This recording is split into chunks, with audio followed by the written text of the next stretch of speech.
Hello, my fellow llamas. Welcome to Border Adventures, the save where we've loaded Germany and all of the nations that share a land border with her down to their lowest playable division. And we have found ourselves at Sporting Club Toulon in France's Ligue 2.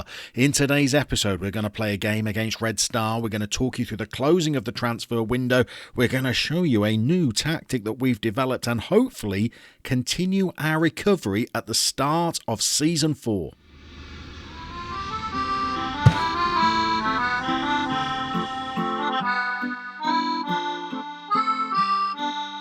So in the last episode, we played our first game at this level against Racing Club Lens. You can see that Lens are 14th in the table, so although they're a big name, maybe they are not the strongest team in the division, even though they made us look pretty ordinary. But we have had somewhat of a renaissance. We've played with some different tactics. I felt that at the start of the season, the 5-3-2, we didn't look comfortable playing it at this level. We've experimented with some other tactics. I think we've settled on one.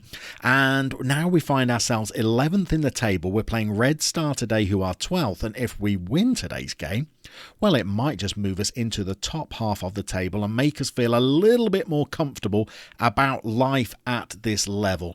Let's have a look at the fixtures we've played since the last episode, where we were defeated 2-0 against Lens and didn't really look like we were in that game at all. We followed it up with a much more encouraging but ultimately disappointing 2-2 draw with Orléans, who are down near the foot of the table. This is a game we should have won.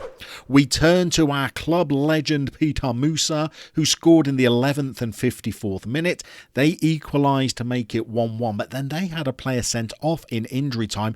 We should have seen the game through to its conclusion, but in the 94th minute, Simon Banza raced through. We looked pedestrian, like we were crossing attendance in the back four, and he slotted past a pretty nonchalant goalkeeper who didn't really make any effort to try and dive to save the ball, and we gifted away 2 points.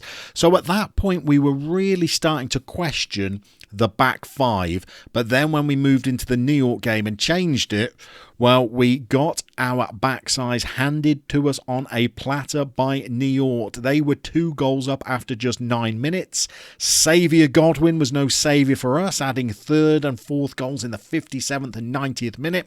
And this was the first game when we moved away from the 5-3-2 and we tweaked tactics.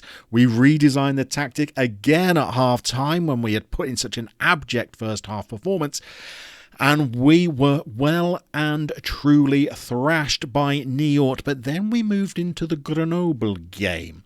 And again, that man, Musa, was on the score sheet. Gilles Vogu, who came back into the team. And when we show you the new tactic, you'll see why. He scored for us in the 42nd minute. That was equalising a goal that Grenoble had scored earlier in the game. And then the Moose took over as only the Moose can. He scored a couple of velvet finishes in the 67th and 77th minute. I think all of his goals so far this season have come with his head, bar one free kick that he bent into the corner of the goal during this game. And the new tactic was born. We used it in the next game against Clermont, who we managed to beat 2-0. Joel Ribeiro scored his first goal for the club. And then Reggie Perrin managed to sneak up for a corner and fire one home as well. And we kept our first clean sheet at this level. So we have moved away from the 5-3-2 tactic. We have now switched to a back four. And we've gone a little bit more conservative. So we're going to play a flat back four with an anchor man just in front of them, just to try and give the team a little bit more cover, a little bit more solidity as those fullbacks bomb forward. Hopefully the anchor man will be able to just sit in that position there and just break up any counter-attacks. And then we've tried to give the central midfield to a little bit more bite and a little bit more energy. So we've got Mayumbu in there as a ball-winning midfielder, which we've not used so far with Toulon.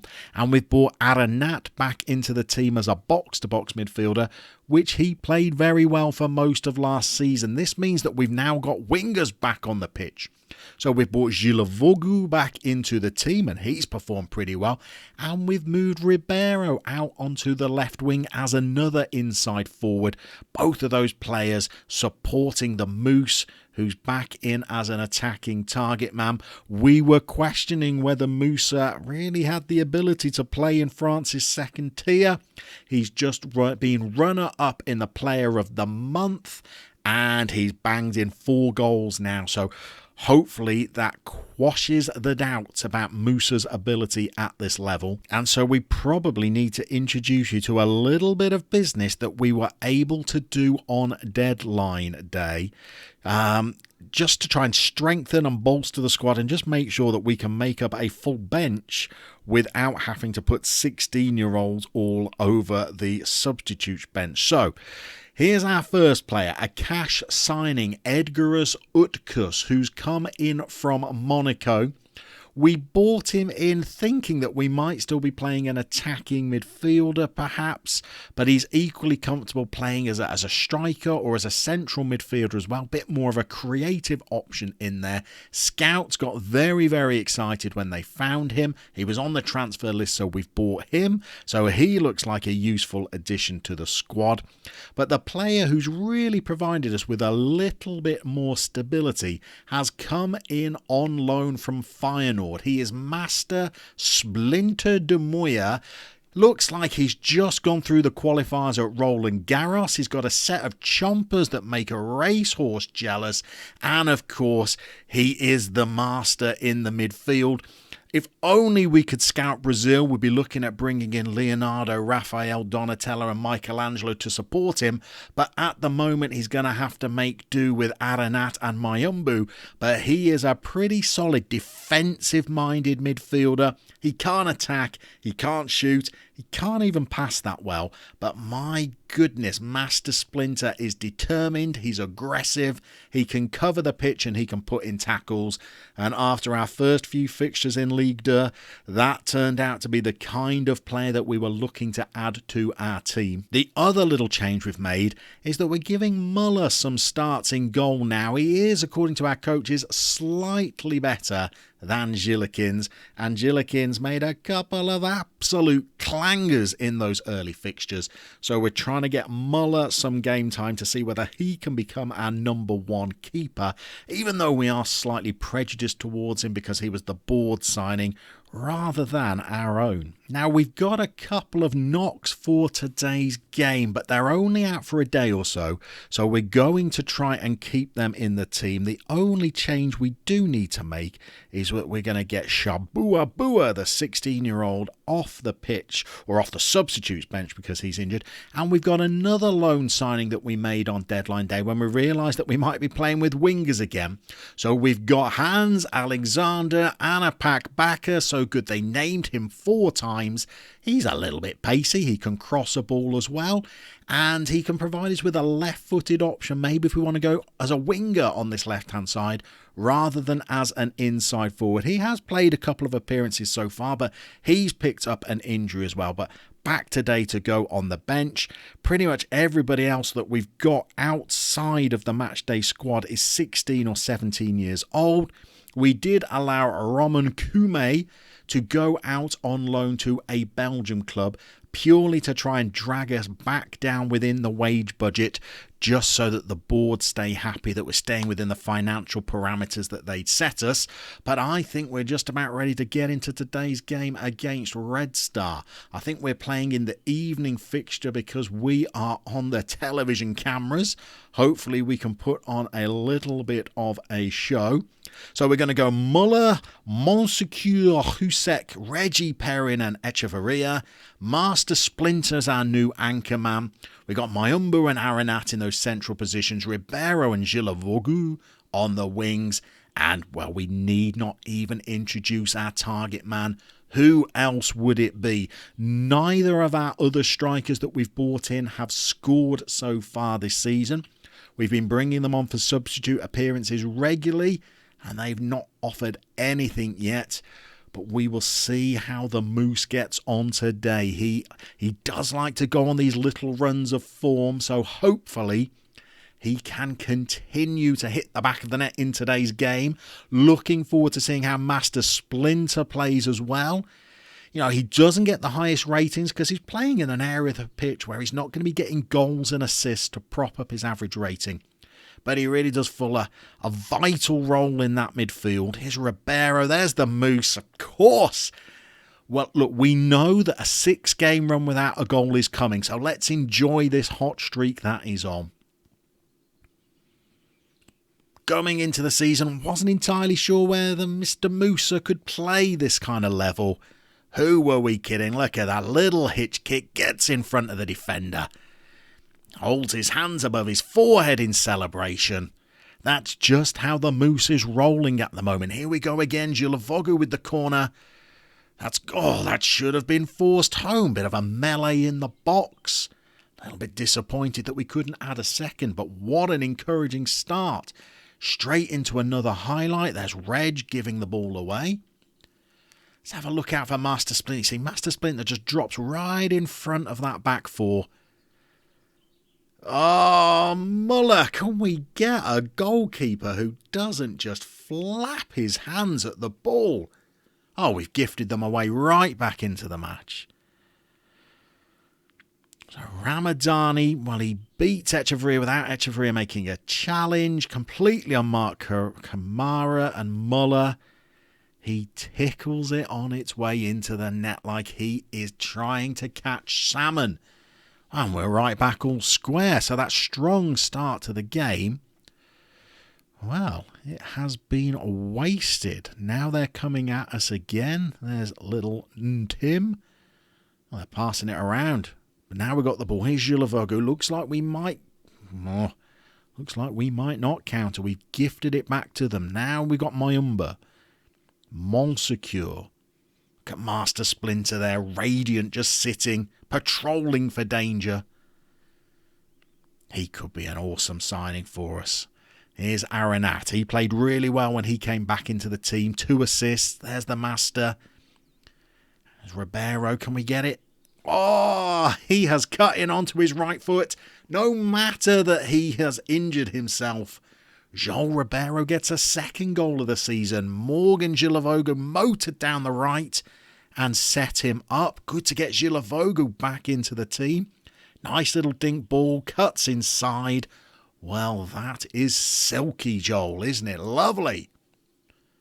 Back into the lead. Oh, God, they've got a kick-off highlight, though. This is an end-to-end game. We're in the 25th minute. Here's Chicken Goujons breaking through the midfield. Master Splinter's right back there covering. Love the positions he's taking up. Here's Ribeiro again. He fancies a second. Not a chance. Spoons that one into the crowd. Home game as well today.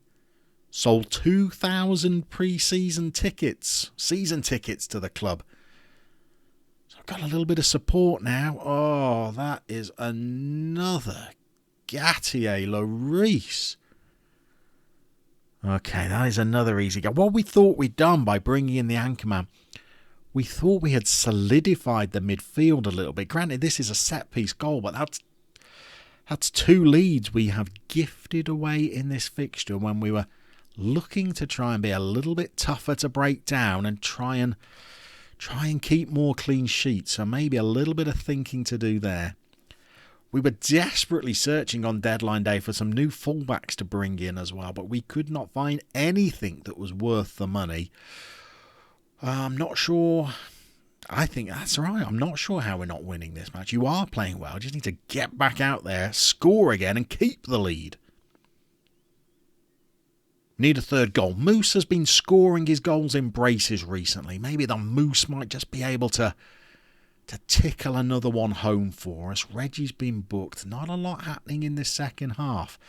Do we need to make some changes? Who's not performing well? Montsecure is not, but we don't have any fullbacks on the bench. Zhilovogu's not playing well, but he's got an assist to his name. I think we might just give the 4 named loan signing. We'll just call him Backer for now. We'll get him on and just See whether he can play better than Gilavogu has. 18 shots now, 8 on target. We really don't want to be getting through this second half without a highlight to our name. Let's push the tempo up. Let's go a little bit narrower and let's pass into space.